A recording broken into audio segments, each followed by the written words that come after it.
So my name is Jesse. I'm going to go first. The way we've divided this is sort of 35-35 between me and Alex. I'm going to introduce and motivate state space models by talking about time series more broadly, time series in PyMC specifically, and try to run into some of the pain points that you would also run into if you were to do a time series model in PyMC from scratch by yourself. This is the process I actually went through and then developed this state space module in order to help researchers elide these issues and get straight to the modeling and straight to especially post-estimation tasks of interest that you run into when you're modeling with time series. So this is a tutorial, so we encourage everybody to work along with us.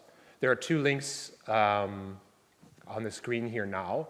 The second one, the GitHub link, is where the materials live forever. The first one is a tiny URL link, which will perish after a day or two.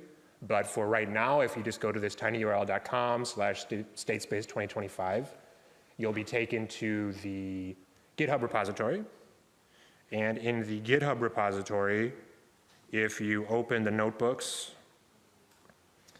we'll start with the introduction notebook, you'll see there's actually a collab link in here. So you have options. You can either clone the repository and run it locally, and there are environment instructions inside of the first notebook on how to set it up. I don't know if they're inside the first notebook there. Yeah, they're here, I'm sorry, on the README file of the repository. But if you want to just hit the ground running, then please just click that collab button. We verified that everything runs in the collab. So what could possibly go wrong? So I want to start again. We're not going to see state space models for the first 10 minutes. I'm going to try to go extremely fast through this material. Can we do the cringe show of hands thing does anybody use PyMC in here? Are you familiar with PyMC as software? I see some of the devs in the back are raising their hands. Cool, so there will be some learning curve if you've never seen PyMC before. I'm just gonna quickly try to touch on what you need to know. But I wanna start with just sort of time series broadly, like time. What is a time series? I'm gonna define it as any model that sort of has time in it. And there's two ways to think about time series models in my mind. The first is just time as a feature. So you have a standard linear model, you have an XGBoost, you have whatever, and one of the things that's going into that model is just a discrete time steps. 1, 2, 3, 4, 5, you're gonna do some kind of transformation on that maybe, or maybe you just put it into the model directly, and then out is going to come predictions of some sequence of interest over time. So I put on the screen as my first piece of math, just a linear model, like a deterministic trend where you have a slope intercept. You have some slope alpha, you have some fixed trend beta, and then you plug in this time. This is standard linear regression.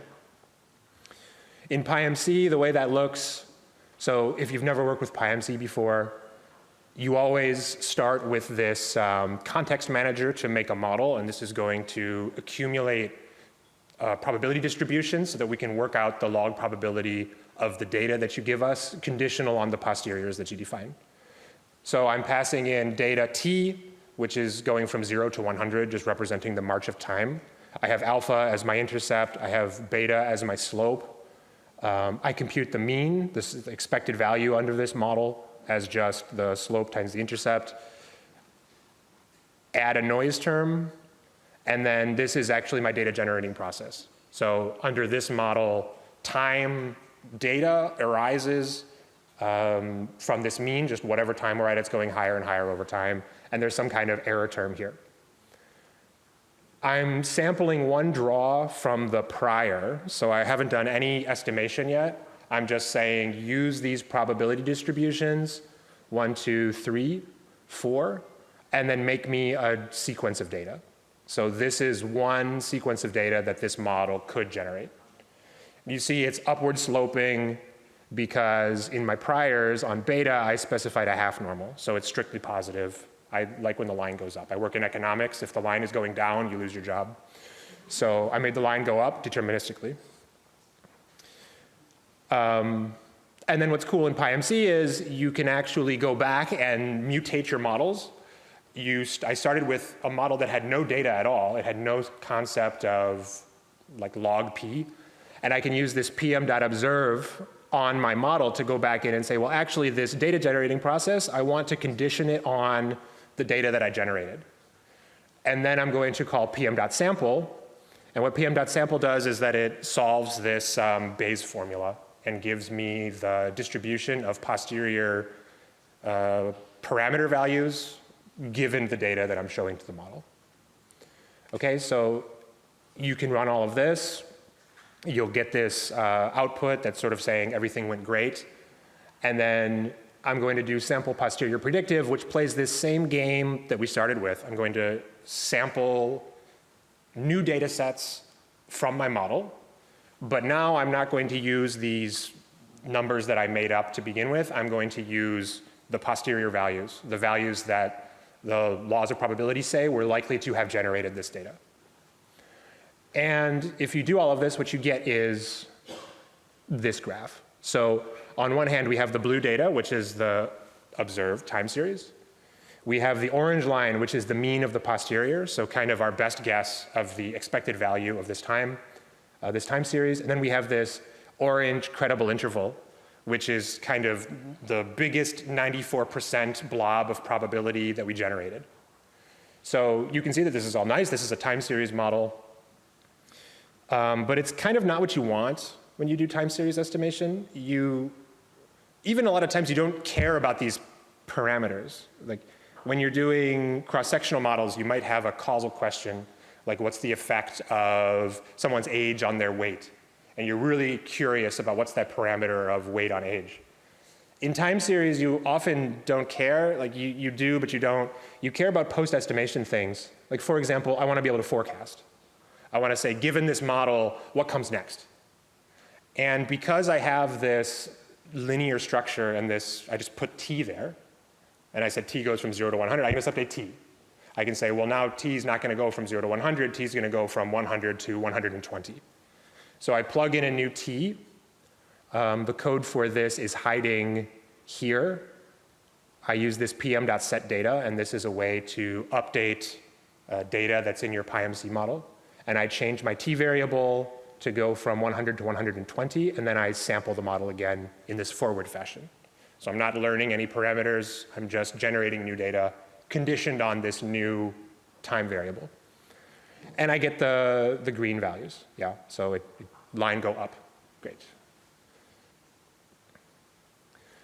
So this approach is very simple, it's deceptively powerful. There's a quite popular model called Profit that was developed by Facebook, which is essentially this, but on steroids. They take this t and they pump it through a lot of different functions. They make sinusoidal wave functions for seasonal effects. They do piecewise linear trends, so the trend can change. It's not just a straight line. They check, oh, is this t on a holiday? And they give you effects for holidays. So you can really push this quite far. There's also Gaussian processes, which also push in this direction. You say, instead of fitting this line, let's have some notion of closeness. When things are close, they should be similar. When things are far apart, they should be different. And you can use different functions to mutate what you mean by this notion of closeness and farness. But this isn't really what you think of when you close your eyes and you think of a time series model. Yeah? What you do when you think of that is you think of a recursive function. Probably if you've taken a statistics class and you've seen time series, the first thing you saw was something like an autoregressive process, where the value of a time series today is a function of what it was yesterday. And there's no time in the sense of 0, 1, 2, 3, 4, 5 anywhere in that model. So how do we get to there in PyMC? How do we write down a recursive model that cares about this system? And I define an AR model here. We're going to say yt is a function of yt minus 1 multiplied by some parameter rho. In general, rho is going to be constrained to be less than 1 in absolute value. And then we also have to give y0. So the game we want to be able to play is to say, you just tell me the starting position of the system. You tell me some rule, which I'm going to call g. And then I'm just going to keep applying g over and over again. And that's going to generate me some kind of time series. I'm writing things here to be very, very simple. In principle, we'll make this somewhat more complicated. Okay, so how does this look in PyMC? We've stumbled on kind of one of the sharpest corners of PyMC. To write recursive models, we have to work with a function called scan, which is a differentiable operator for doing recursive computation, or for doing looping computation. Under the hood, PyMC is built on top of a package called PyTensor, which is a fork of Theano. And scan is an operator that does memory management. So if you have a very long sequence and you only want the last number, it's going to try to intelligently partition memory and not blow your computer up. It's going to take derivatives of just the functions without having to actually unroll it and auto-diff every single step of the loop. If you just naively wrote a for loop and said, plus one, plus one, plus one, plus one, you'd end up with n auto-diff terms versus just one if you use scan. So it's extremely powerful, it's extremely general, but that comes with the cost of being extremely complicated. So scan has multiple inputs. This is all here, this is all in the notebooks, and if you go on the PyTensor documentation, we have multiple tutorials about scan. Just to say that you need to know this thing, outputs info, which is a horrible name. I have no idea, outputs info. What it means though is that these are the inputs that are going to recur. Every outputs info is going to be, the output is going to go back as an input every time you run the loop. So our y term, our y0 will be an outputs info, and then in that inner circle, we're going to multiply y0 by rho, and then rho times y0 times rho, so rho squared, rho cubed, and keep multiplying it. And then we also have non-sequences, which I think is not a terrible name, because they are not sequences. So how does this look? I define an inner function, an AR1 step, which is going to take y at t minus 1 and rho, and then I'm going to just return rho times yt minus 1. I make priors on rho and y0, and then I'm going to make my scan. I give it the inner function, so the function I'm going to call over and over again. I give it a list of the recursive inputs, which in this case is just y0, and then I give it a list of the non-sequences that will be passed unmodified each time, which is rho. And then we're going to do 99 steps. 99 because I'm going to concatenate the initial condition back on at the end, so we get 100 total. And then I want to sample from this thing. Another cool PyMC mutation operator is the do operator. So like observe changes your model to add conditioning information. Do replaces a probability distribution with a fixed parameter value of your choice. So I specified rho to be a normal 0, 1 prior. But then when I sample my data, I don't want to leave it to chance to see what do I get. Ignore this, please. I don't want to leave it to chance. I want to generate data given that rho is equal to 0.9. So I do pm.do, I pass my model, and then I pass a dictionary mapping priors to values that I want, and then I'm going to take one draw. And what you get is this exponential decay. So this is what an AR process looks like. We start at some value, which in this case happened to be close to 3.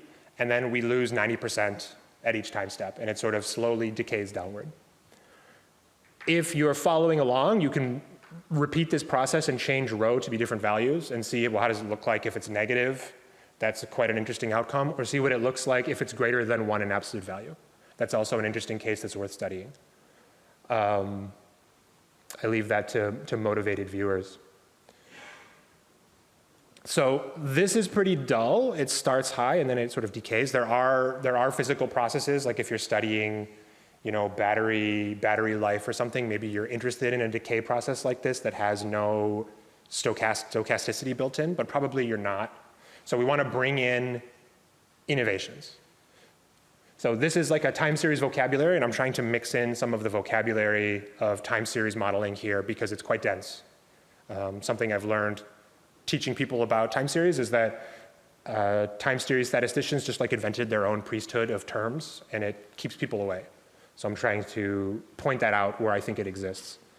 A stochastic innovation is going to be a random variable that pushes the system.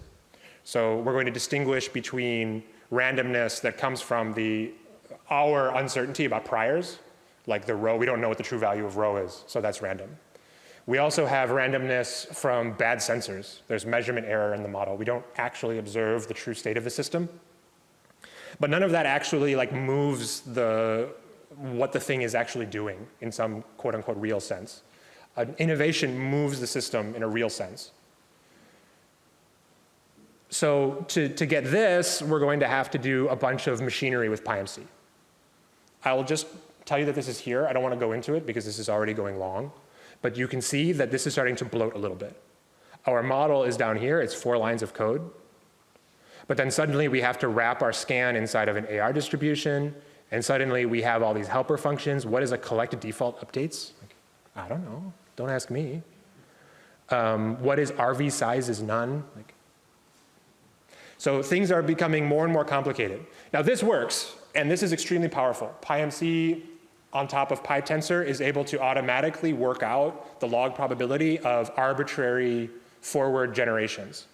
So if you have non-normal innovations, if you have like Poisson distributed innovations, no problem. If you have nonlinear functions inside of your step function, no problem. PyMC can work all of that out and it will sample the model. Again though, the price of that power is complexity. So this gets to be a lot, but this is what you get in the end. So we're starting to look like real time series data. It goes up, it goes down, it jumps. That wasn't me. I didn't do it. And as I promised, PyMC works out the log probabilities. So I didn't specify a log probability anywhere, right? I just specified this forward generated graph, the process that made this graph, and then I say, please sample for me. And then now we're going to look at what we get back. So we're going to make a spaghetti plot, which is, I don't think I made that up, but that's what I call it, when we just plot all the lines and see like what did we get out. So the first thing you'll notice is that it doesn't really look that fit, right? Like I promise we fit the model, but you might be expecting it to like follow the data and like look pretty. Instead, you've got these trajectories, these noodles like flying off into infinity. That's not great. It's looking pretty fat in the middle, which not very nice, but if we cut out the ones that fly off to infinity, you can see this is what we estimated, this smooth decay, and then a lot of noise on the outside. And you might be really disappointed by this output. You might think like, if you put this in Stata, for example, I don't know if anybody uses Stata, but you wouldn't see a plot like this. You would see something that follows the data more tightly and has confidence intervals kind of around the data. And that's because what this is an unconditional posterior. It's saying that starting from y zeros and generating 100 time steps without looking at any data, what are possible trajectories that can come out of this model? And so with that in mind, you sort of get it, right? You see this smooth decay, which was the behavior of the function with no noise. And then you have different possible outcomes of the data generating process. Okay, great, but how do I get the conditional posterior? What you actually probably want is something that looks like this. You want to know right now at t minus 1, what's my best guess of the next thing that's coming, yt? And that's going to be normally distributed with mean of rho yt minus 1 and sigma of sigma. And you say, well, where did that come from? That's just the inner step function, right? I want to run that inner step function one time, and I want to change the data and then run it once and then change the data. That was me. And then change it once and then run the data and change it once. So you can do that. You have to write an entirely new PyMC model. And you get something that looks like this. So this is probably what you were expecting, I would guess, by a fitted time series model. And so this is a conditional posterior distribution over your AR process, doing one step ahead guesses. So if we pause and recap, so this is the end. We're going to get into state space stuff now. But I gave you all of this to motivate that, number one, state space does not add any new functionality to PyMC per se. Asterisk, because there are things that you can't do in this framework. I've chosen my example very carefully to make PyMC without state space look as good as possible. But it's difficult. You have to use this scan function. You don't get back what you expect to get back. You get back this unconditional thing. You have to write a second model in order to get your conditional posteriors. And then I didn't even talk about forecasting. Where's the forecasting? Where's the forecasting, Jesse? Well, I didn't have it. You have to write another model and do that again. What if I wanted to manually specify shocks? If I knew something about my system and I wanted to shock it and see how the thing evolves after that, write another model and do some specific interventions on your new model and get those answers out. These problems are why state space was created in the first place. And we're going to see now, shifting gears and looking at how this looks in state space, how much easier everything becomes. So we now begin the tutorial that you actually came for. I hit you with the old bait and switch. The cost of doing business here is that we are now going to restrict ourselves to a class of models called linear Gaussian models. They're called linear Gaussian because they're linear and they're Gaussian. Thank you. In matrix form, they look like this. So you have some xt. You're going to multiply xt by a matrix A, which is called a transition matrix.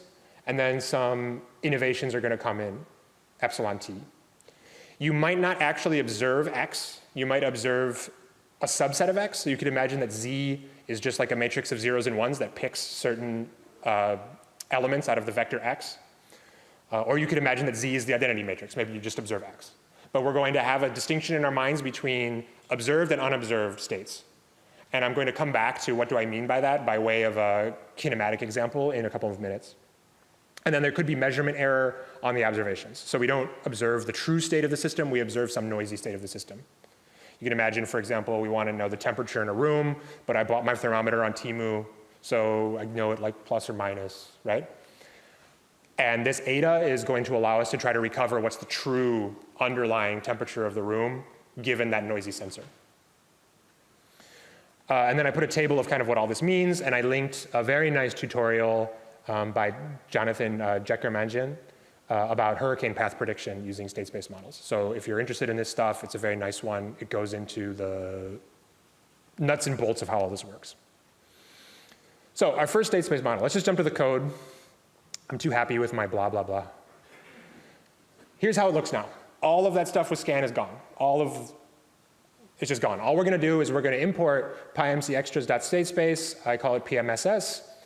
And then I'm going to declare a Bayesian Surimax model. So we provide building blocks to make your own models. We also provide like one-stop shop matching the stats models API. So this one is going to match stats models.tsa.statespace.Surimax. And it takes an argument order which tells it how many lags you want to model. The first number is the number of autoregressive lags. The last number is the number of moving average lags, and the middle number is like differences. Don't worry about any of this. For our purposes, we want an AR model, so we only care about the first number. We choose 1. And then we get this table, and the table says, what do you need to do to actually run this model? A state space model has 2 components. It has the state space component, which is a helper class that's going to do it's going to set everything up for you, and it's going to do all of the post estimation. And then you still have to make a PyMC model. When you initiate the state space model, it's going to tell you, go to a PyMC model and give me x0, p0, AR params, and sigma state. And it's going to give you guidance on how to pick those. So for example, sigma state needs to be strictly positive. AR parameters, it can be anything, but it needs to have the dimension lag AR. You're going to have 1 parameter for every lag.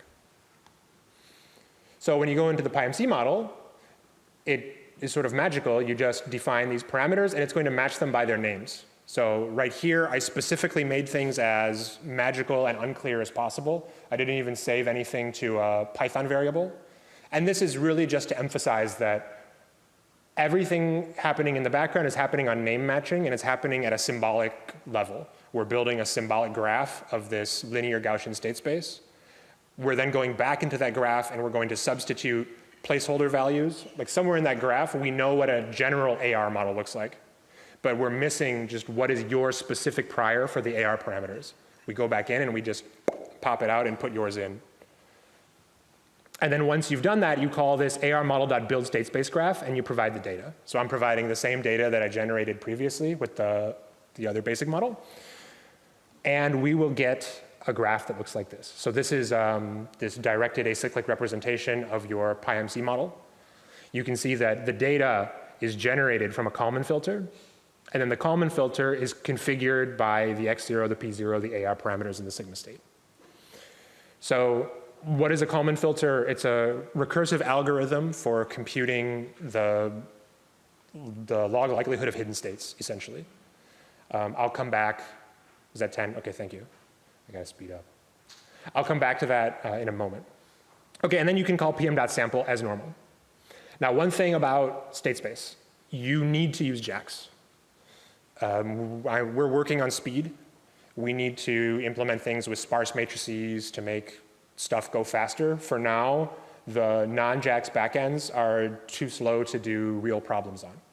So I'm using the NumPy sampler, and then in the NUT sampler quargs here, I specify that I want the backend to be JAX, and I want to compute gradients using JAX. And then I sample. And you see it takes 14 seconds on my machine, and we get back, okay, the unconditional posterior. How do I get the unconditional posterior? I call sample unconditional posterior. No surprises. What you get back is a data set with posterior latent and posterior observed. So I'll come back to what this distinction means momentarily. But you can also ask for the conditional posterior. So I call ARMod.sample conditional posterior, passing my iData. And then I get back a lot more stuff. But among them is the predicted posterior. So this is exactly the same plot that we made previously in PyMC, but now it's become just one line, sample predicted posterior, and you get this. You'll notice a difference on the far left side. You have this big spike in the beginning, and then it calms down. This, if you've worked with Kalman filters before, is an artifact of the learning process that goes on inside the filter. So you have to be quite sensitive with this P0 term. This is the initial covariance of the filter. If your P0 is too big, then you'll have this large spike in the beginning, but it goes away really fast, yeah? So people typically just cut off the first 10 observations or something and then worry about the backside. If you want to forecast, then you can just do the forecast method, and you ask for however many periods you want to forecast for. In this case, I say 30. And then just like that, you get back forecasted trajectories. And it does this by starting at wherever you want to start at. You can pick, by default it starts at the last data point. But in principle, you can start anywhere in the graph, or sorry, in the time series, and then it'll just generate, it'll just roll the process forward without putting any data in. And that's all a forecast is. Okay, so for the last 5 minutes, I just want to quickly talk about this idea of Kalman filtering and why it's powerful. It's a huge topic. We don't have time to do it justice. It's like an entire semester course type thing. Just to say that the mental model you should have in your mind is this Bayesian update from posterior to new prior to new posterior given data. We're at xt minus 1, we did something in the past. We fit our thing, we have some information, doesn't matter where it came from. I'm going to use the model, like the AR model, to make my best guess of what's going to happen next. That's going to become my new prior for how does the system evolve. And then data is going to come in, and I want to somehow reconcile how I believe the world works under my model with what the data says happened. How much do I want to trust each of these things? The Kalman filter tells us the best way to do that compromise between noisy data on one hand and the kinematics of your time series model on the other hand. So to actually motivate this, imagine we're tracking, imagine this is a car, like driving in two-dimensional space. So on x-axis you have x, on the y-axis you have the y dimension. And it sort of, it drives there, and then it drives there, and it drives there, and it drives there. And the question is, where does it go next? And imagine that the delta t here, like the time step, is not in minutes. Yeah, it's in seconds. And probably it's going to keep going straight, right? Because cars don't teleport, number one. And number two, cars don't do like action star, like spinning around and things. So probably your guess of the evolution of the system is something like this. What you did is, in your mind, you had a velocity model in your head. You're saying like, well, I know that cars move with velocity. The velocity doesn't change discontinuously. So probably it's going to keep going with some velocity in the x direction, but no velocity in the y direction. Because the last time I saw it, I had no velocity in the y direction. So when we talk about a hidden state, this is what I mean. You have some dynamics that you don't observe in the data. In the data, we just observe the position of the car. But the way that the world works it depends on this velocity thing that you don't see, but you can infer. And so what the Kalman filter is trying to do is it's trying to pull out these hidden states and say, given that you've proposed that the world works this way, given that you observe this data, what could the time series of velocities look like? Okay, so imagine that we're tracking something like a cannonball. So now we have, and again, an object in 2D space, an x position and y position, and it's moving like with an arc, right? We fired it up, and there's a constant negative acceleration from gravity as it moves. And the question is, there's also noise in the sensor, right? So each of these dots is the position of the cannonball as we measure it, as it moves through the air. And what we want to know is, what is the true position of the cannonball as it flies? And so this is exactly the kind of question that the Kalman filter was designed to answer. We can set up a Newtonian physics model using this level trend component. Alex is going to talk a lot more about these, but it generalizes the idea of positional derivatives. I have a position, I have a velocity, and I put order 3, so I also have an acceleration. And then which of those has stochastic innovations? Which of those is actually being acted on to move the cannonball through the air? And we're saying that there's no random updates to the position. The position only changes because the velocity changes. The velocity is getting random updates. You know, there's drag from the air resistance, or it hits a bird or whatever. That was kind of grim. And then the acceleration is constant. So 3 derivatives, but only 1 is getting random updates to drive the system. And then we also have a measurement error term. So we don't perfectly observe the position of the cannonball. And then to combine these, they're just additive. So I can say I want the physical model part plus the measurement error part, and I call .build. And once again, you get one of these tables. This table is more complicated, and Alex is going to talk more about it, so I'm just going to rush through this part. And say that I give it priors, I call build state space graph just as before, and then I call sample using NumPy. And we get back, something looks like this. Okay, what's going on here? So first of all, we're only looking at the mean. So this might look like it's a time series plot where the x is time, but it's not. It's showing you in space where the cannonball is. Yeah, and then each dot just has a fixed delta t. The black line, so the purpose of this plot is to show you the 3 things you get back from the Kalman filter. You get back predictions, you get back filtered values, and you get back smoothed values. And they're all different. So let's work from the good to the bad. So the black line are the Kalman smoother. It's called an RTS smoother. And what it does is it takes into account the past and the future. It says, we've seen all this data, we've fit a model, we've tried to learn what's this hidden velocity. Now if I go backwards and I revisit all of my estimates, knowing that when I was here, I ended up over here somewhere, can I improve my estimation of how the model works, right? I like to think about GPS, like you're tracking a car in GPS, it goes into a mountain, and you lose signal, and you come out the other side. As you're moving through the mountain, you don't know where the car is, your uncertainty about the position is growing. I mean, you don't know there's a mountain, let's say. So it could be going left, it could be going right, it could be going straight, you don't know. At some point, though, it's going to emerge on the other side, and it emerges on the other side such that it's a straight line, say, on the x-axis. So now, looking backwards, it's like, well, it didn't turn, right? So this is the smoother. I'm going back and saying, well, it didn't turn, so I can remove all that uncertainty about turning while it was in the mountain and improve my estimate. And you can see that the smoother gives you this very nice flat curve for the trajectory of the cannonball. The prediction, going to the worst part, is just this one-step look ahead, what I called the conditional posterior. In the beginning, there's this learning process where the model doesn't really understand the kinematics of the system. So we get to this data point, and you say, like, well, what's your prediction for what the cannonball does next? And it says, plus 100 velocity. Like, the thing's flying, baby. And it thinks it's going to go way over here. That's not a very good guess. But it's going to improve that as time goes on. So you can see there's a learning process that goes on.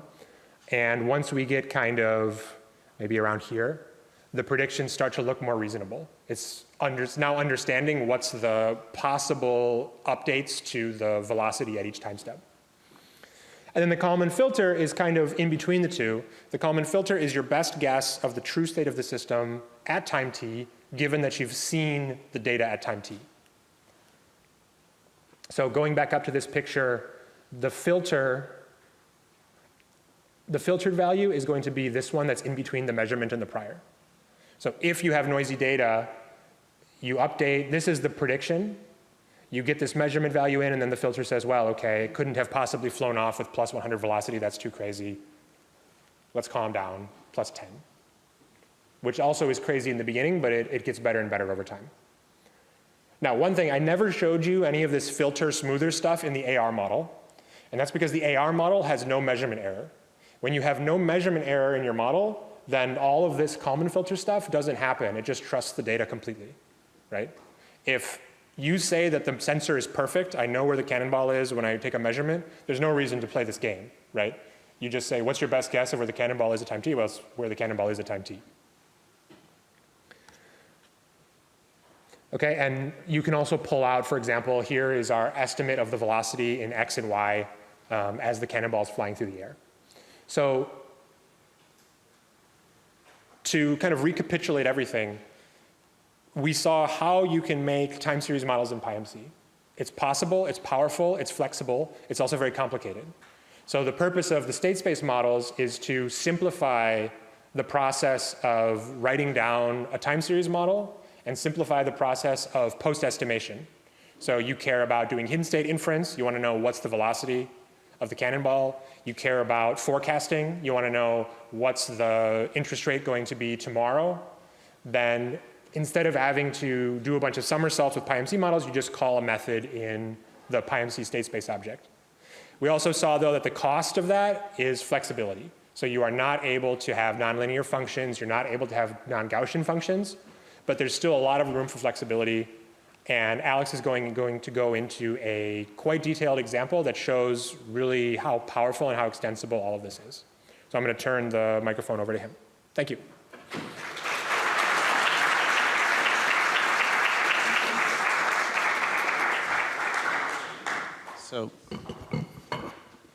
So does everyone know which website to log in for the questions? Okay. It's videos.pydata/berlin.org. Maybe you can actually type it there to log into the asking of the questions. Here, go ahead. Actually, maybe.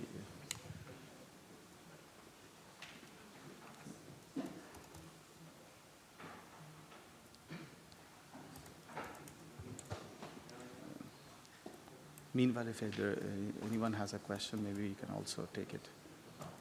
Yeah, if there's questions, raise hands and we can do questions while we're, yes, sir. Oh, yes, thanks. This provides for which type of data business case is beneficial. Sorry. Can you repeat the question on the mic? Wow. Okay, so first, thank you for insightful talk and for really hands-on demonstration. So I wanted to ask, so for which data or for which business case do you recommend to go to this additional layer of complexity with Kalman filters and generally Bayesian statistics, and when it might be better to stay just with Prophet and AR1? Yeah, good question.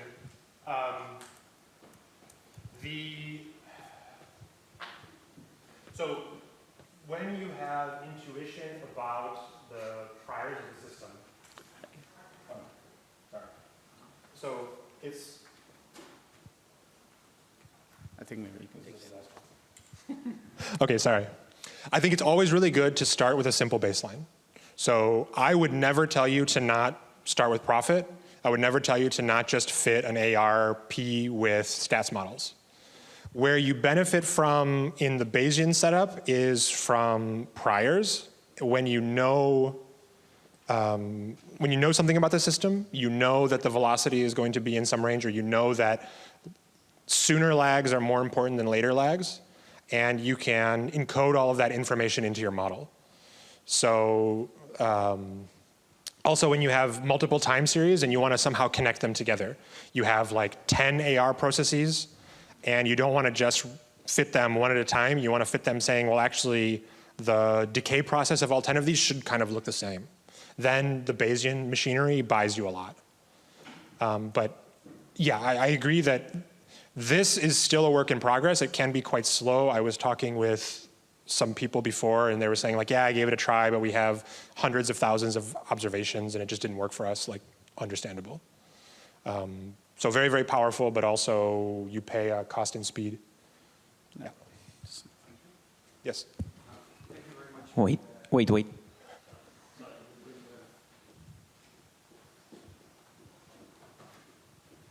Thank you very much for the interesting content. Coming from a systems and control background, we used to, in the school, work a lot with state space models and Kalman filter. I was wondering, so there it was very important to check the observability assumption. If the system is observable from the output, can you retrieve all the states? So I was wondering, it's fantastic to see that this functionality is being built into the PyMC. So I was wondering, where are you going there? Like, what's the plan? Is this, the things are also something that you are having in mind? Thanks. Yeah, thank you. I agree that this is, the Kalman filtering literature is extremely rich and extremely deep. And this is basically like Fisher-Price, like baby's first Kalman filter stuff. We're essentially using it as a recursive computation for the likelihood of time series models in a playground where everything is very well understood. And we don't have these concerns, for example, about observability of very sophisticated systems. I want to push it farther. I want things like online filtering. I want things like EKF of very complex systems where these types of questions come into play, but none of it's in play right now. We stay where everything's well studied, well understood, and we kind of have some theoretical guarantees. Okay, I'm done cutting into Alex's time.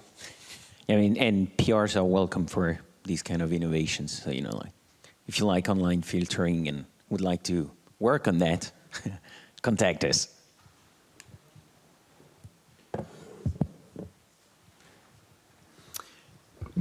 Okay, so hi everybody. I'm Alexandre Andorra. I'm the mainly host and creator of the Learning Bayesian Statistics podcast.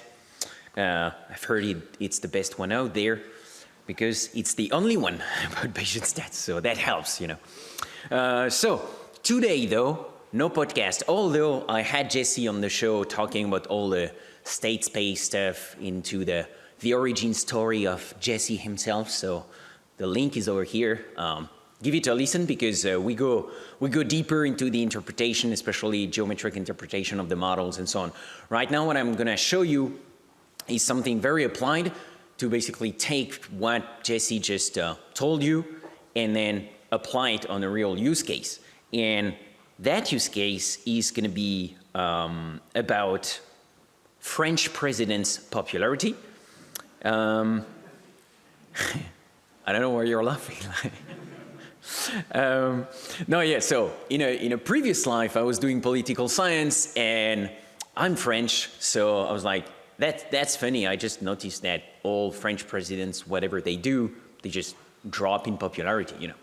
So I was wondering if it was because of the president or because we just like complaining a lot.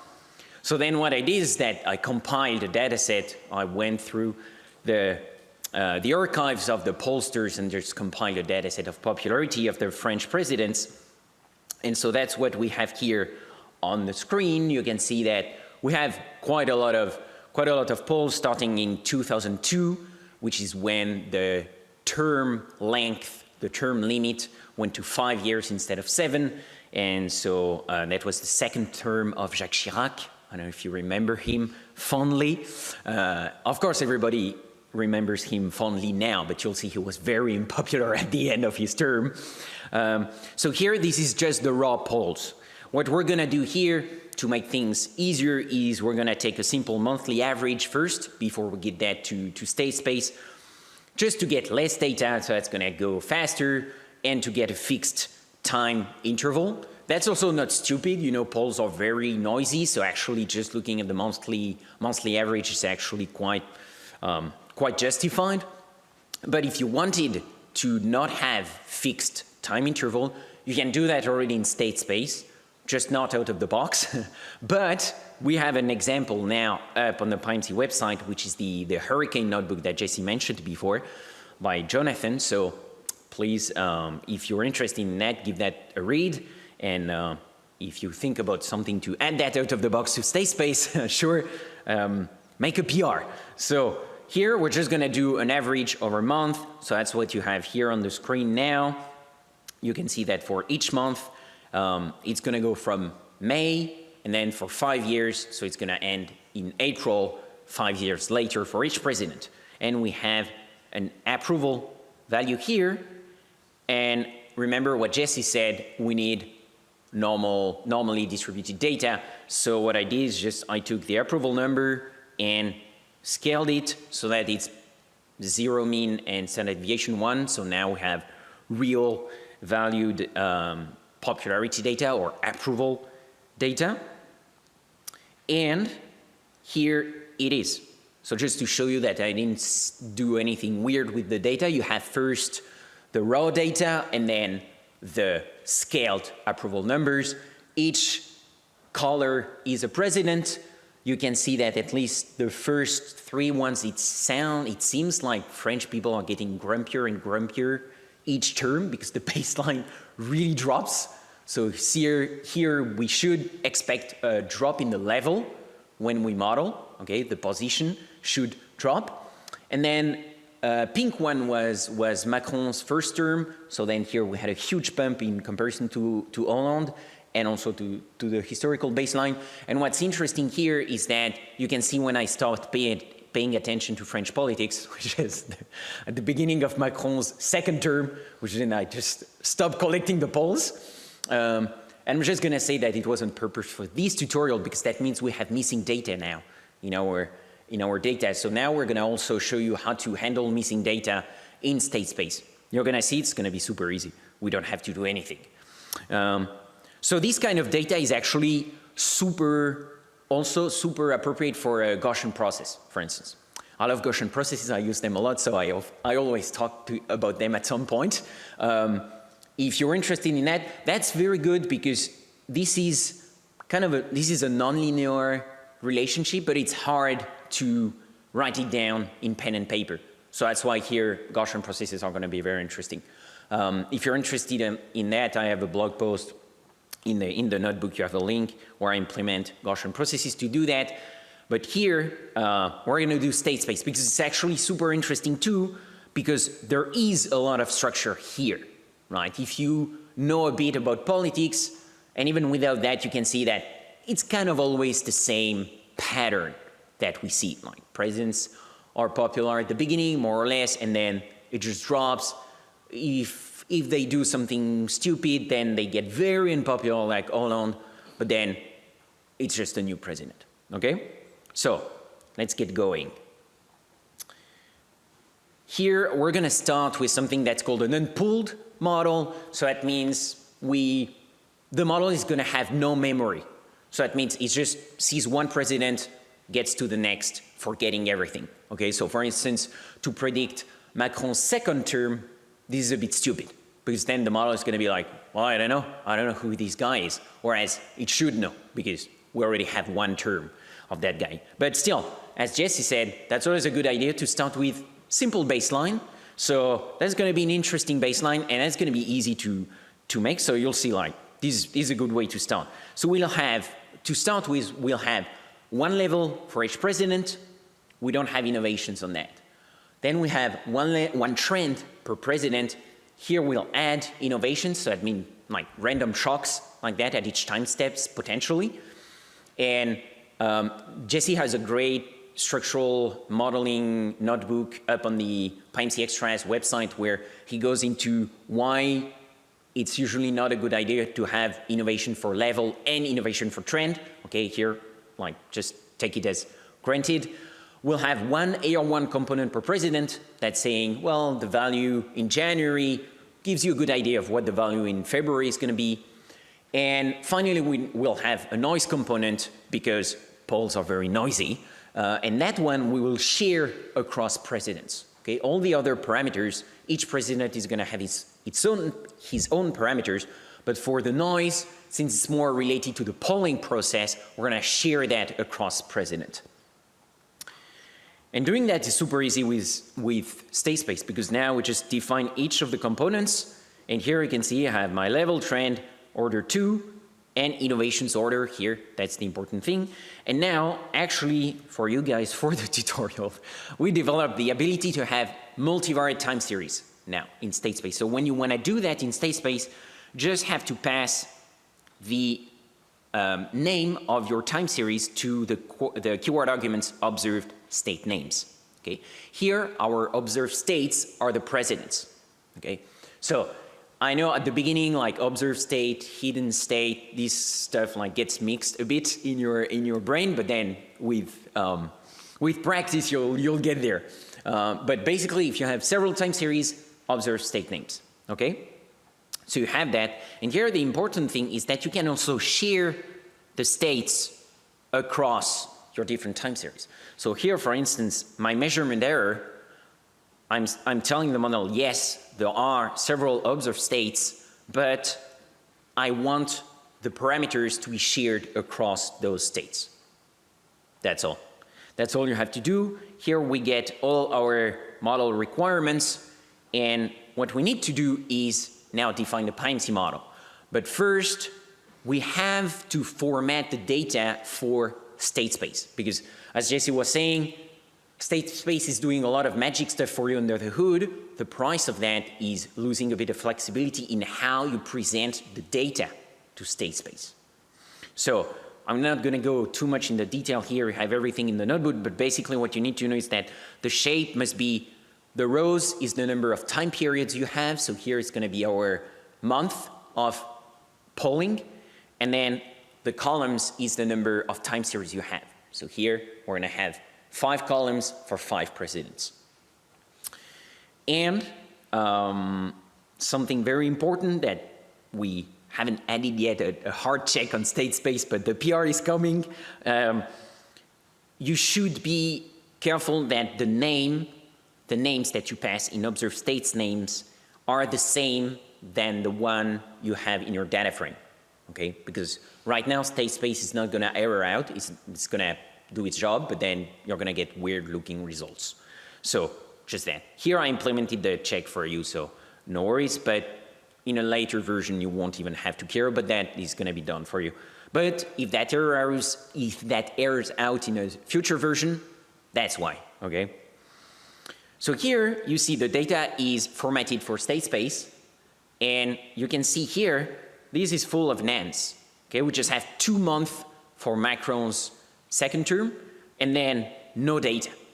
So it's going to be interesting to see how the Kalman filter and state space can handle that. Now we need priors, and we need priors for all these parameters. Okay, all the trend parameters, the AR, the noise, and the P0 matrix that is a bit complicated at the beginning for beginners. I know Jesse has big project to abstract that out. But basically, so take these priors a bit as given here. Not going to go into the details, but I put that here so that you see the shape of the priors we're giving the model. Okay, these priors are pretty permissive, as you're going to see in just a few seconds. I think what is interesting here, because it's interpretable, is the prior on the AR parameter.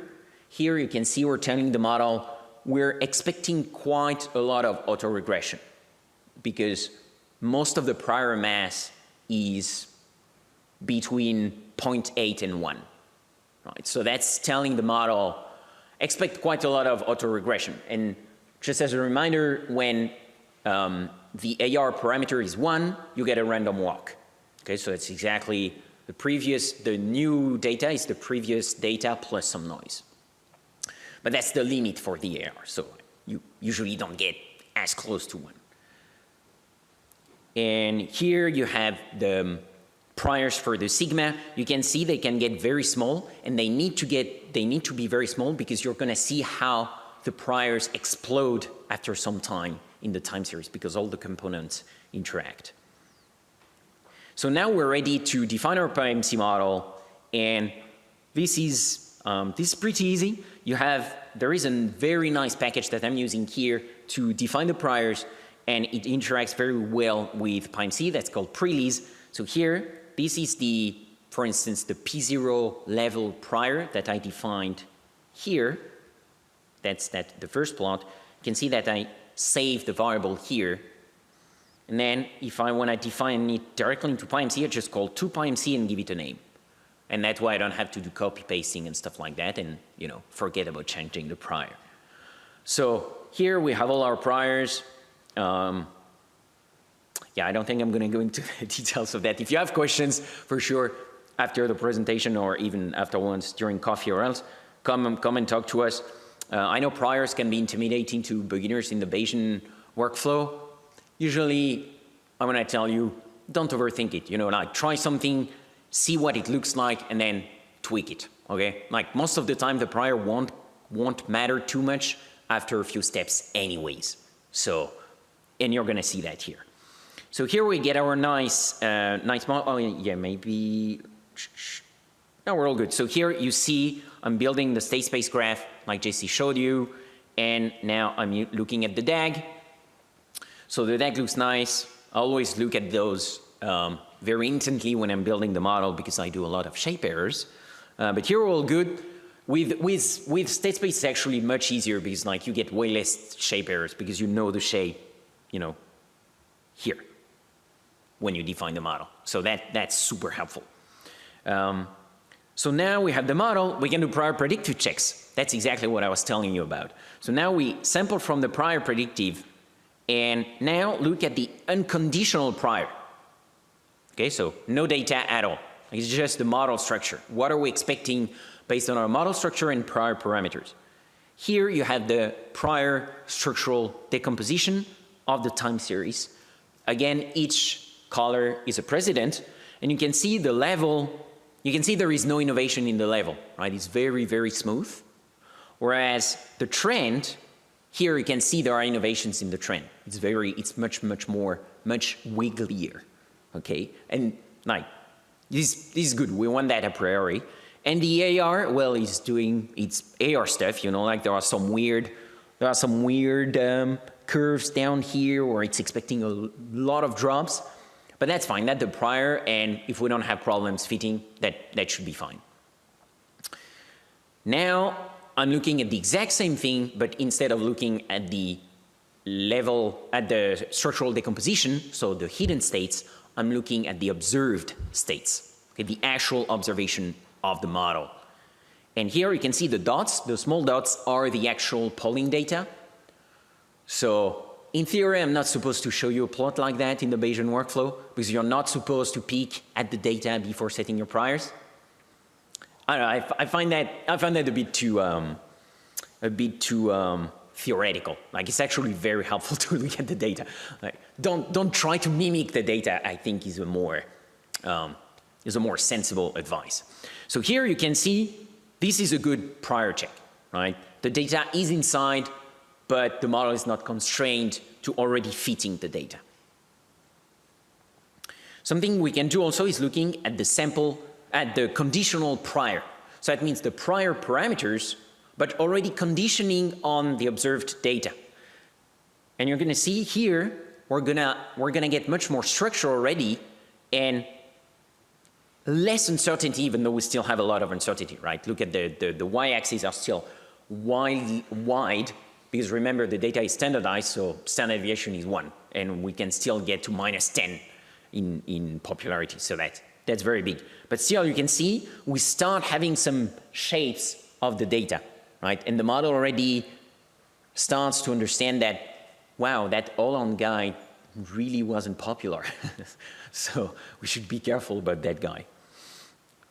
And here's the same, but now the observed states. And now, for the cool stuff, we sample from the model. So now we condition the model to actually learn the posterior distribution of the model with NumPy. So NumPy is really a great sampler. I'm guessing it's going to be the default sampler of PyMC at some point. But for now, it's not. And here we're using the JAX backend, as Jesse was saying. So you can see it's very fast, 30 seconds to run on that laptop, which is a great laptop, granted, but still, that's fast.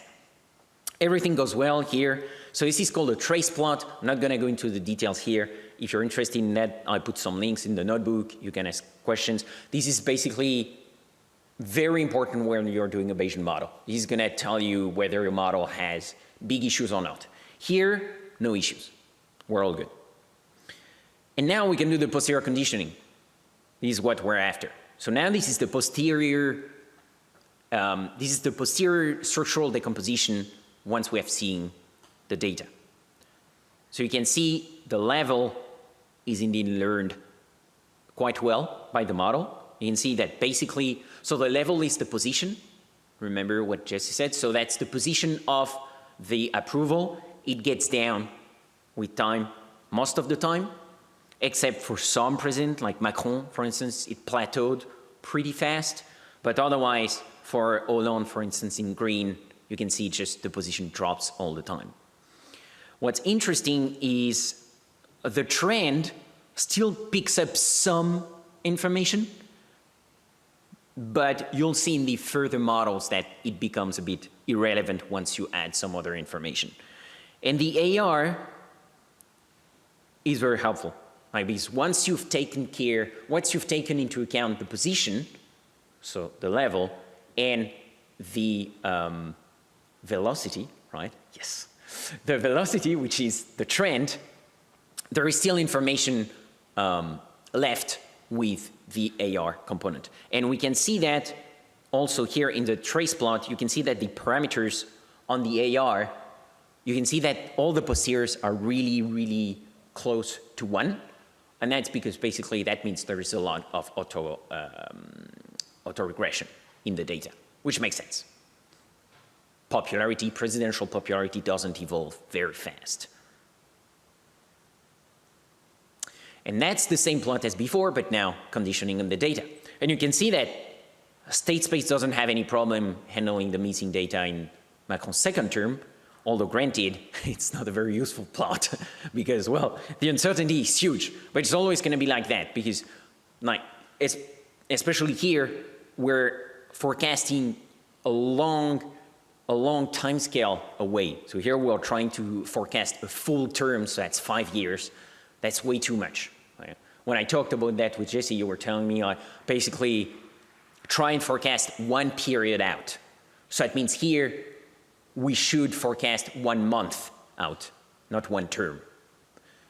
If our colleagues though really want something that's, I don't know, we have a daily model and they need a yearly forecast, then probably the best would be to aggregate the data at the yearly level, and then do the same model, sample the model again, but on the yearly level, and then do a 1 period forecast.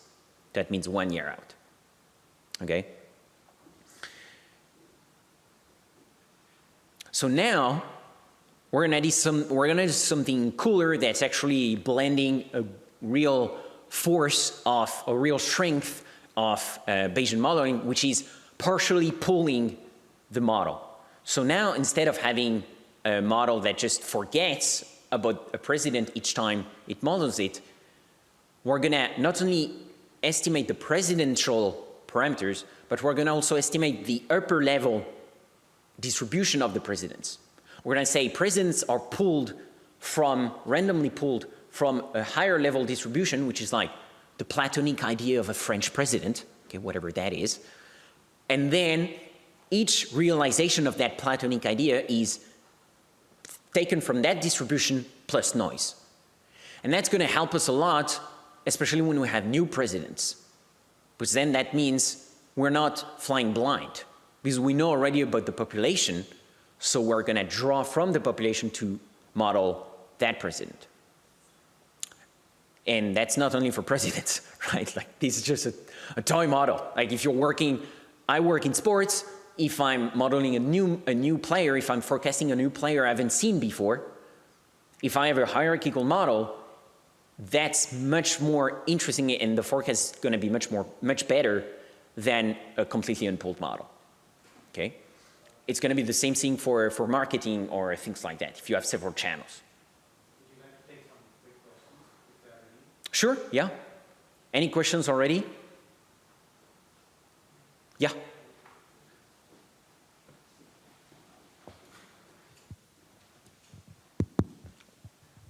Thanks for the talk. I was wondering, is there any way you can introduce some exogenous variables? Like, let's say if you want to have a employment rate or GDP in France. Yeah, how would you do that?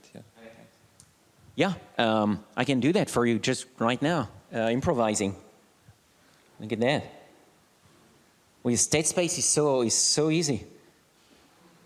Because now I have a full section about that. And I'm actually using unemployment data. So yeah, we're gonna get to that. Yeah. I'm gonna go faster on the partially pooled model, which is gonna be the same, and then we're gonna get to that. Any other questions in the meantime? Yeah. Yeah, so thank you very much for the talk. It's been very interesting. So I was wondering, because I can see that basically from the trace plot that you were showing before, like sigma trend, it's basically you are recovering the prior that you input there. So would you say like it will be wise to take out that from the initial priority distribution, something like that? Or how would you go? Yeah, basically the trend in this model, and you're going to see it even more when we have the exogenous regressors, it's not very useful. Like basically the position changes, but the velocity doesn't for popularity of presidents. Basically, I think that just means that it's just very smooth, right? That's how you would interpret that kind of model. Like Everybody has a constant baseline, and this AR part is more important. Right, okay. You know the average for Macron, and then some random events happen, and it pushes them up, it pushes them down, but the baseline doesn't change much. Yeah. So basically, I'm going to repeat, and I'm going to make it my own so that I shine, you know. No, so, just repeating Jesse's answer for everybody. That basically means that there is a baseline, which is the level, and then having the AR1 in here, which is much more informative than also having the trend. So that's actually a good point, because that means if I remove the AR1, I think the trend is going to pick up a bunch of that. But that's probably not the interpretation you want. Like if you, that's where domain knowledge is important, because I would say there is much more AR1 evolution in this kind of data set than actually a trend. Because people don't pay too much attention to, you know, political news. So they just hear some stuff, like if there is some strikes, which never happens in France. Like, but yeah, you know, like then people start paying attention, but not too much. Shall I continue or other questions? Yeah, okay. So, but great questions, guys. Thank you. So yeah, quickly, partially pooled model, because then I want to get to the exogenous regression part. This is the model. You can see the state space object is exactly the same. I could have copied it over, actually. And here the model is more complicated, because now, instead of having one parameter per president, we're going to have a distribution on top of that. Okay, so you can see the model is just bigger. Okay, but things change in PyMC, not in state space. And doing hierarchical models with PyMC is really easy. Okay, so here I'm just going to let you go through the code, ask us questions if you want, live or later on the Discord, or contact us on LinkedIn or stuff like that. Or we have the PyMC discourse, which is great. But you can see basically the DAG just gets bigger, but it's the same idea, okay? The DAG gets bigger because each president now has a higher level, that's all. Now we sample from the model, prior predictive, blah, blah, blah, this is all the same. And now we get the trace plot, looking good again. And this is a great plot, actually. Jesse came up with that one. And this is a great one because now we have like in blue you have the posterior of each parameter, in orange you have the prior, and the purple band is the highest density interval of the population, the underlying population of presidents. And the dotted vertical line is the mean of the population of the presidents. So basically that tells us that where each president fits in the population, okay? So you can see, for instance, that in the level, there is not a lot of variation among presidents. Like they are more or less the same. Whereas, well, actually there is not a lot of variation anywhere. So it's actually a very similar, but that means basically it's a very similar process, whoever the president is, okay? Here, our prior on the standard deviation of the error of the autoregressive component is actually not that good. I'll go into that in detail in the notebook, but basically here, usually you want to see things like this. So basically you have the prior and your posterior contracts, but it's inside the prior, okay? Because that means the model is expecting something that's more plausible. Whereas here, that means we're expecting less variation than probably there is in the data, or we're missing some components. But so that means that maybe these distributions are actually further to the right, but the model can't get there because there is not enough prior mass here for it to be able to do that. So that would be something we would need to check if we wanted to put that into production. So that's that. This is very good, for instance. That's very good posterior contraction. And here you can see that basically all the presidents have the same autoregressive behavior. Okay, so a lot of autoregression. And here, what I was saying, the trend is useless. Okay, you can see basically the posterior isn't really learned. So the trend is not very useful. Okay, you can see that here. So now, so yeah, you can see I went to town here. That's the kind of stuff I love, interpreting plots. So here now we have the posterior conditioning plots. You know that by now. Oh yeah, here we have a cool stuff. That's a very weird object to me. Like the unconditional posterior. So you talked about that before. It's like, it's a bit weird because it's like, so that's the posterior parameters, but not conditioned on the data, right? Yeah, so that's what we have here. I don't know when you would look at that, but basically you can if you want to. And here you have the structural decomposition. So you can see here we can already get less uncertainty, if I remember correctly, on the posterior for Macron-2. Yeah, for English. Anyways, so here a nice graph that you can do is called a porcupine graph. And so that's basically doing sequential predictions in the time series. Okay, so here we're cheating because it's not actually out of sample predictions because we're using the smoother as the output. And you remember Jesse told you that the smoother takes all the data past and future to smooth the trajectory. Okay, so, but this is to show you how to do that. And when you do that, so you see we're forecasting the model at 5 different time points with 5 time periods out of sample. So 5 times we sample out of sample 5 months for each president. And that's what we get. That's the kind of plot you get when you do that, okay? So it helps you also understand where the model is bad, where it's good, where you need to improve, okay? And now for the exogenous regressors. Please, I have 5 minutes left. So we're gonna take unemployment because it's usually related, correlated to popularity data. So here we do that. That's the data we get. I also create a dummy variable that's called budget season. That doesn't have any effect, but just to show you how to do that in state space if you have binary predictors, okay? Here, that could have had an effect. It's just like, you know, every year in France, from September to November, the media talks a lot about the budget, the new budget for the government. So that means there is a lot of strikes, there is a lot of blah, blah, blah. And so I was like, maybe that has an impact on popularity. It doesn't, but at least you know how to do that. So here, though, you'll notice a peculiarity, which is here, starting from October 2025, this is a straight line, because there is no data for unemployment yet, right? the latest data we have for unemployment is Q3?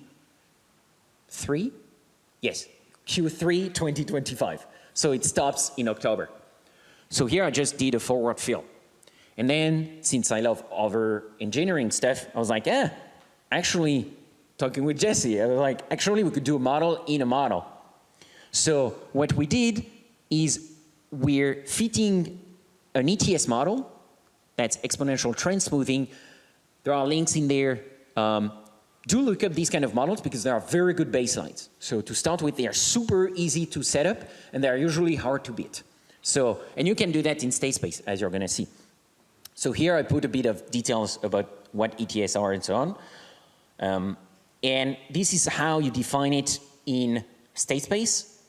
So here we're going to have this order. So if I remember correctly, what is it? So that is, oh yeah, an additive error type, an additive trend with dampening so that the trend doesn't just, you know, flow off to infinity, and we have no seasonality, okay, because we have quarterly data. So that's the model here, and that's exactly the same as before. Now it's even easier because it's just a univariate time series. We do that, we define the model, you can see super small, super easy, fits in 30 seconds, we get very good trace plots, and we do posterior conditioning. That means we can get structural decomposition of unemployment and predictions. And so now, what we can do is take the mean or whatever you want from the posterior. Like ideally you take the whole posterior, but that's more complex. So not for this tutorial. Come back for our advanced time state space model tutorial. But basically we're gonna take the mean of the predicted unemployment and feed that back in to our taste data, okay? So here, it's not dramatic, but it's cool because it's a model in a model. Here, instead of having a forward fill, we have the trend that's coming from the ETS. And now we can feed that to the actual model we're interested in, which is the popularity with exogenous regressors. So now the new things are just here. You have two regression components. One is for unemployment, so here, and one is for budget season, here. You can see the budget season one is shared across presidents. The one for unemployment is not. There is more details about that because there is a small trick here that I explain. But basically each president is not gonna have his own parameter slope on unemployment. It's going to be the same slope for every president, but we have to trick state space into believing each president has his own one. Anyways, here is the model. So you can see it's a bit bigger, but it's not terribly more complicated. It's the same thing, actually. Here's the thing that changes. Now we have two slopes, one on unemployment and one on budget. And we passed the data to PyMC here in data containers. And that's all. That's all we need to do. Now we can do all our stuff from before, from our workflow. Prior conditioning. Oh yeah, now we can do some cool stuff, which is like, a priori, what do we expect the effect of the regressors to be on the popularity? So first row is unemployment. You can see it can go anyways, which is normal because that's how I coded the priors. Same thing for budget, okay? And here you have the prior slopes on budget and unemployment. Now we estimate the model. All goes well. Takes a bit longer, of course. It's a bigger model. But now we can do posterior conditioning, all the stuff from before. And now we also get the effect of the regressors. So budget season doesn't do a lot, right? Like if you peek at it a lot, yeah, you can say maybe there is a negative effect, which makes sense. But yeah, like not a lot. Unemployment though really has an impact, right? You can see that, for instance, at the beginning of the term of Sarkozy in orange, unemployment had a negative contribution to his popularity, which makes sense because he took office in 2007, and then 2008, there was some small financial crisis that increased unemployment a lot. So here, huge unemployment drop. Well, increase, and then that means popularity drops. Hollande, a bit weird, but basically, very unpopular president, but for some reason, it's not picked up a lot by unemployment, so it probably didn't come up a lot from unemployment. It's a bit weird. The big caveat here is you cannot interpret that causally, right? Because unemployment is also correlated with a lot of unobserved confounders here. So do not interpret that causally. But there is correlation, so. And you can see here, you have the prior and the posterior like before. You can see the posterior is learned a bit for unemployment. It's not for budget season. And now, porcupine graph, and then I'm gonna leave you with that, and well, Varmax, Jesse, I think. We'll see the questions, yeah. Yeah, so porcupine graph, you can see it changed, and actually the model gets better because it's more able to pick up on non-linearities because of unemployment. So I would say this is a more promising model. I would probably use that more than the other ones. And well, I think we're gonna open it up to Q&A here.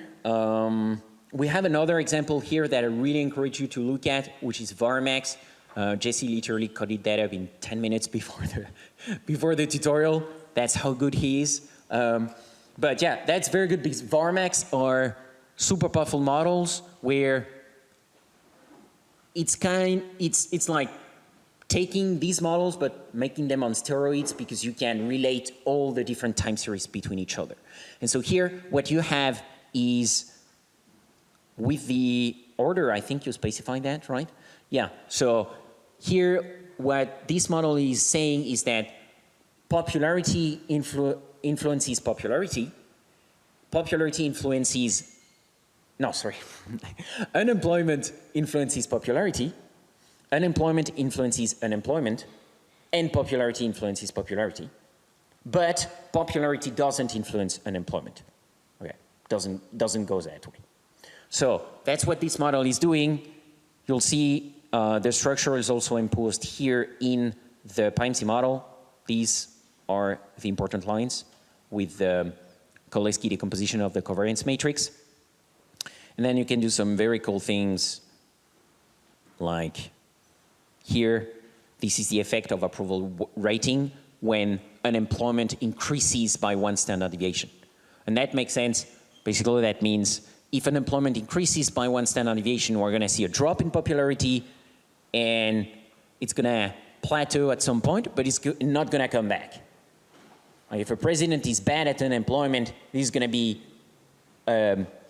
very bad news for his approval rating. And that's all, folks. So, yeah, I know there was a lot, but that's also so that you had bonus for after. So feel free to read that, come ask us questions. And yeah, do we have any questions already? Are there any questions?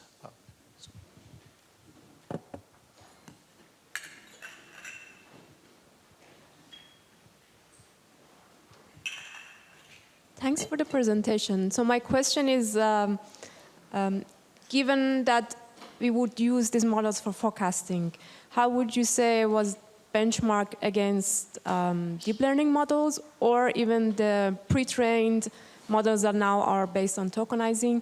Do you think the performance is better or worse, or especially for the use cases you presented? Yeah, you want to go back? Yeah, I think here, it really depends on your data set. Honestly, for that data set, I would say that's a waste of resources to use deep learning. It's a very small data set. And also because it's a small data set, you need more structure in the model for the model to do a good job. So my bet would be, I would think these ones would be better because they impose more structure. Like I'm pretty sure deep learning models and pre-trained models would have issues here because either they would lack structure and or they would overfit a lot. If you want something in these kind of cases where there is a lot of nonlinearities, you don't really know where they are going, but you don't have the level of data that you need for deep learning, I would say Gaussian processes are a very good alternative here. Yeah, just also to add that there's these forecasting competitions every year, these like M40 or M60 contests. Deep learning does very well, but these statistical baseline models also hold their own. I know that, for example, ETS models, where you're just looking univariate, doing nothing really fancy with an ETS, always ranks very, very highly in these contests. So I would throw these in your mix, and if they work, they work. If they don't, they don't. It's, like Alex said, very, very use case specific. Yeah. Already have? Yeah, thank you also for like very detailed and nuanced presentation. So I wanted to ask if PyMC offers any way of dealing with huge correlations between, for example, the priors or some intermediate steps you consider. For example, I assume that you might have some regularization, for example, to deal with the model considering several confounders, I think its name, so several correlated facts. But so can your model also deal with some of the intermediate steps, for example, like some processes which you govern by the independent models, they also happen to be correlated. Say, for example, if you try to measure president popularity based on, say, unemployment rate and, I don't know, income per capita. So one really powerful thing that we showed, but we never highlighted, is that PyMC state space only cares about where you land at the very end with respect to these parameters. So just taking the var because it's the closest one here. When you get this table here, PyMC state space says, I want a thing called AR params. Yeah? It does not care what you do to get this thing called AR params. So here, in this example that we rolled through really quickly, we actually have 3 priors, one for each relationship, population to its own lag, population to unemployment, unemployment to unemployment. But then we zero out here the relationship between popularity and unemployment. Right? Popularity does not cause unemployment. We structurally fix that. And then after doing all of that, we create a variable called AR params down here. How does this connect to your question? You could have an entire model here. You could say, I want to have a whole model of GDP per capita, and there's going to be a parameter in GDP per capita that does something, and then I'm going to pull that parameter out and multiply it by something else, and then that's going to become my AR params. The sky is absolutely the limit in how you construct these parameters before they end up as a thing called AR params. So there's a lot of very, very powerful stuff. Whether that model's identified or not, I can't help you there, but you are able to do it. Sorry, thanks. My question is, can you give some insights about deploying these models into production? What kind of challenge did you face when you deployed? Like, let's say if we have hourly data, for example, and you have big data set, like how often would you basically train the model and monitor basically its performance? Yeah, I know it's a boring answer, but it's the first thing you have to do is you have to resist the urge to throw like 100 million data points into your time series model. Especially at high frequency data, it's probably not even relevant, right? The parameters have drifted. If I fit, like imagine I'm looking at minute to minute, Bitcoin prices, and I want to fit data with an AR something going back. If you go back to 2008, right, the market dynamics in crypto markets are going to be completely different to what they are today. So the first thing you want to do is truncate your data and pick a length that makes sense. Train the model. Once the model's trained, it's sort of similar to GPs, where once you have a fitted model, you can use it on out-of-sample data without any problems. You can, because of how the Kalman filter works, you bring in your next days of data without changing the AR parameters. You still get new behavior because you're conditioning on a new data set. As long as you believe that the structure of the thing that you're looking at hasn't drifted, there's no need to update the parameters of your model. So thinking about it like an industrial process, someone just asked a question on the PyMC forum about there's a machine that mixes together several different liquids and then comes out with a certain density. and he had very high frequency data for these liquid mixings. But there's no reason to believe that the physics of how liquids mix is going to ever change from day to day. So you take your sample, you fit it once, and then you could put that model into production, doing live forecasting at whatever frequency makes sense, as long as new data keeps coming in to update the filter. Are there any more questions? Quickly, maybe, are there any benchmarks available, especially in comparison with other models like the state space models, the Markov chain Monte Carlo methodologies and others? Are there any benchmarks available? There's not. There's a very good project that's run by the Stan team called PosteriorDB. And PosteriorDB is a database of sampled models under different algorithms. So the idea is to have like these benchmarks and say, I have an AR1 model, I ran it with MCMC. If I want to go back and do some other approximate method on the same model, I can compare to this sort of like quote unquote ground truth. We haven't contributed anything from state space to PosteriorDB. We also don't have any examples in our documentation where we systematically go in and say, here's what it looks like when you do it this way, here's what it looks like when you do it that way. PR is welcome. Okay. So, okay, I think I don't want to stand between you and the lunch. So that's been a wonderful presentation. So we should thank them again. So, and